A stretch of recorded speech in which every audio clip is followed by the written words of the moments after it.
On a morning in May 20XX, Mari Asaka rushed on her way, bumping into a man, but quickly apologizing as she continued to run. She glanced back, noticing a beast folk. She's seen them more often than before, but couldn't think about it long. She was going to be late for school.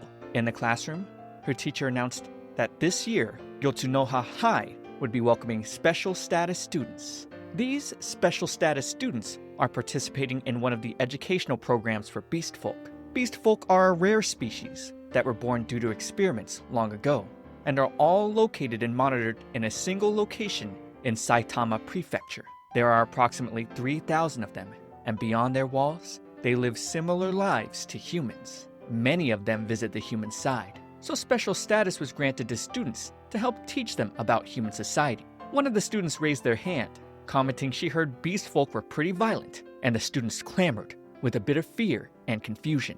However, the teacher assured them the only beast folk allowed to attend here as of May has been extensively screened by the government. Outside, Mari was relieved to have made it. Or not, the school gates were already closed. She tried going around and spotted a tall student behind the corner. Turns out, he got lost and had to watch the gate close on him. That was fine, because Mari had done this before. She threw her backpack over the wall and began her climb over. And standing on top, she offered her hand so they could climb together. Not expecting him to be such a beautiful beast person, it was like time was still in this moment. So you can hype up this video and subscribe to my channel, because here at my Shoujo Weekly, I'll cover furry romance too, even though I don't like it. Looking for other types of romance that cover everyday living? Check out my romance slice of life playlist. You'll find plenty there. Already watched them all and are looking for something different? You can come hang out with me on my live stream channel, youtube.com/ComfyTea live. I always cover the latest games and talk about random drama. So come on, hang out with me and subscribe for the tea. Taking her hand and jumping up beside, Sunagu Hidaka thanked her for helping him make up his mind. Mari began sweating. Her heart was beating rapidly. She'd never met a beast person before. His hand felt cold. He assumed she couldn't get down, so he gently grabbed her, saying she was so light, and just as quickly left her behind. Getting greeted by her friends in class, Mari was overwhelmed by her entire reaction with Sunagu. The teacher came back with him, and everyone settled down. Turns out, Sunagu was a new student in classroom 1-3, the same as Mari's. But we knew that was going to happen, didn't we? Most of the students spoke dissent in hushed whispers, and both Sunagu and Mari were surprised they'd be sitting next to each other. The teacher went on to say Sunagu was a 16-year-old high school student, just like the rest of them, and to make sure they all got along. At the bell, the other classmates continued to converse about Sunagu. Things like, his voice was so deep. Dude, his face is literally a dog's. And classmates outside were all trying to snap a pic. Mari felt anxious because they were all talking about him so loudly. Then, another classmate came up to Sunagu to ask if dog beast folk were mostly dog and wanted to know if he could actually talk to dogs. Mari was startled. Sunagu started to growl. The classmate was clearly mocking Sunagu, since beast folk were people too. Their ancestors might have mixed with dogs, but it wasn't exactly the same. The student would get a chop behind the head from Yukihiro Aida, who told him he was being rude and to have some class. Then hit him with, dude, you look like a monkey. Would you like it if you got asked if you could talk to monkeys? The student apologized, and Sunagu responded it was fine, and that he'd actually never seen a dog, but if he did meet one, he'd see if he could talk to it. Aida thought he was being way too chill, but Sunagu would retreat back to his studies. His personality seemed very aloof and low emotion. Getting pulled away from her friends, Mari noted despite Sunagu's outstanding appearance, he was quieter than anyone as he studied. She couldn't help but be curious, sitting near him the whole day. Up until now, her life had been pretty normal. She'd go to school, make new friends, take walks on her days off, but now her view of what's normal was starting to fill with different things. She wondered if she'd be able to talk to him tomorrow, but she wouldn't have to wait. Two guys were standing in Sunagu's way, blocking his path, calling him scary, huge, and annoying. Still, Sunagu was polite, apologizing, saying he'd like to go home, and telling them to please let him through. They only continued to mock him, saying he wouldn't understand human words anyway, since he was a dog. Mari was about to help, and now the guys were getting scared he was going to get violent with him reaching forward. But it was actually to hop on the railing beside them. Sunagu would go eyes wide seeing Mari, and caught off guard, he'd accidentally fall into the water. She ran after him, thinking this was definitely her fault, and seeing no sign of him, she wondered if Beastfolk couldn't swim. So, she jumped in, diving after him, but he was already swimming back up. When she explained she was trying to save him, he told her not to do it again because it was dangerous. They went back and forth, and he dismissed all her worries. But even so, she wanted to thank him for saving her just now, and for also helping her down this morning. She'd suddenly stop, seeing his tail wag, so much he had to stop it with his hand. Apparently, this was the first time a human thanked him for anything. He was now flush, thanking her for worrying about him, too. We then learned he didn't do anything about those guys from earlier because if his rage got the better of him, they'd just treat him even more like some monster. Wanting to remain a person, he's accepted what's normal to those around him. Mari brought him home, much to her mother's surprise. Since they were both soaked from the river, the mother welcomed him in anyways, saying the river was filthy, and it was better they dry off.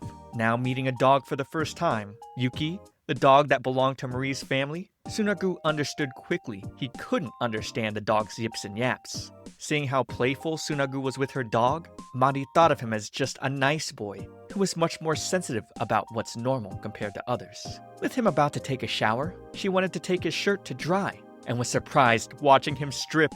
Putting the laundry in, she looked back, observing his whole body covered in fur, and his abs were ripped. She was amazed at how big his body was, but had to stop herself because her mind was getting too pervy. The detergent up on the shelf was a little too high for her, so Sunagu helped grab it with ease. His fur resting on the back of her head tickled her a bit, so with her turning abruptly, his nose touched hers, and they both backed away. Standing outside, back against the door, she touched her nose. While inside the shower, he touched his, thinking about how she smelled sweet. So sweet, it went straight to the pit of his stomach.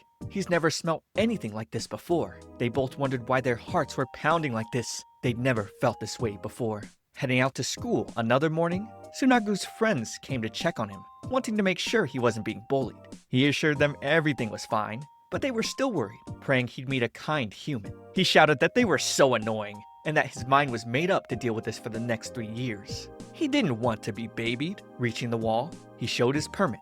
That way, he could begin another day at school. During PE, he dunked a basketball with a lot of finesse. The girls now assumed Beastfolk must be crazy athletic. Aida told him he should join the basketball club, but unfortunately, Beastfolk weren't allowed in clubs. Mari kept staring. She wanted to keep watching and knew she was being weird. She was practically burning up seeing his abs. Her friends poked her, pointing out she'd been watching him this whole time. They wondered if she was curious, but she assured them she wasn't. Still, they teased they'd get more details for her later. The male classmates on the team that opposed Sunagu were not happy. They called it unfair. They didn't want to let him play. They didn't want to look at him.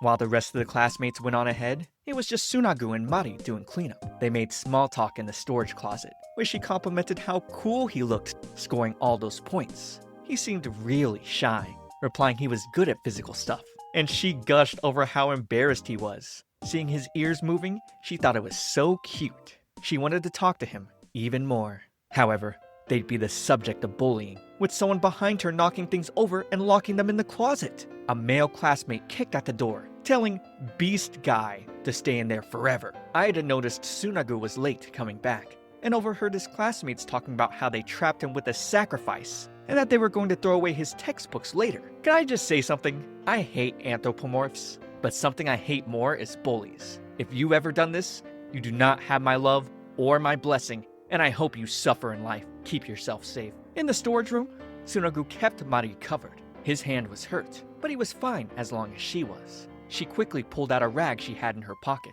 and as she tended to his hand, he apologized for dragging her into this. But she of course didn't blame him. She blamed the guys who trapped them. She again noticed his hand was cold, and he told her it was usually warm, probably only cold here at school because he was nervous. Since the rag was a bit loose, he rewrapped it himself and explained Beastfolk City didn't have any hospitals or doctors, so they had to treat everything themselves. They'd only receive treatment in hospitals outside if they got really sick. That's why he wanted to hurry up and become a doctor and build a place in their city that could at least treat minor cases. He finally got an opportunity to study by becoming a special status student, but now figured a human school wasn't going to let him learn in peace. He was trying not to hurt anyone, no matter what's done to him, but people just kept trying his patience. He just didn't have time for that.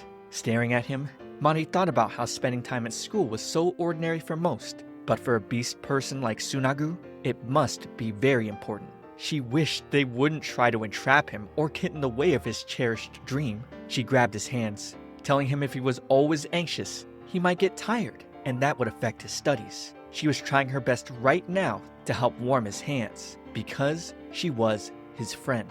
Realizing the embarrassing statement she made, she stumbled back and almost hit her head, but he barely saved her. In his arms, she really felt his fluffiness. He asked her if she was sure she wanted to be friends. He was a beast person, after all. And with her replying yes, he turned his head away, uttering, that made him happy. For her, it felt like she was able to knock lightly on the small door of the heart that lay within his giant body. That made her happy too. Something suddenly awakened inside of him. He felt compelled to smell the really sweet scent that emitted from Mari. The more he smelled it, the more his feelings calmed down. He started to snarl, and then licked her neck. He held her down and uttered her name before licking her more. She couldn't understand why this was happening so suddenly, but he was so strong, she couldn't resist. He was going to eat her. Bro, what is this ending? I know this is romance, so nothing bad is going to happen, but come on. This makes it look so bad. Anyways, kill all beast folk. That's all I have to say about my anthro hate. Other than that, I think the narrative of this story is fairly interesting. It's actually a sequel to a manga called Hana and the Beast Man, written by the same author and set in the same universe. One where a large wall stands between humans and beast people, where Hana, the female lead, sneaks past the wall and meets the male lead, a beast person named Sana. And they are the parents of Sunagu, so he's actually half human. How will this series turn out? Subscribe to keep up with future parts, but for now, watch this next video. It's me, ComfyTea. I'll see you all in the next one.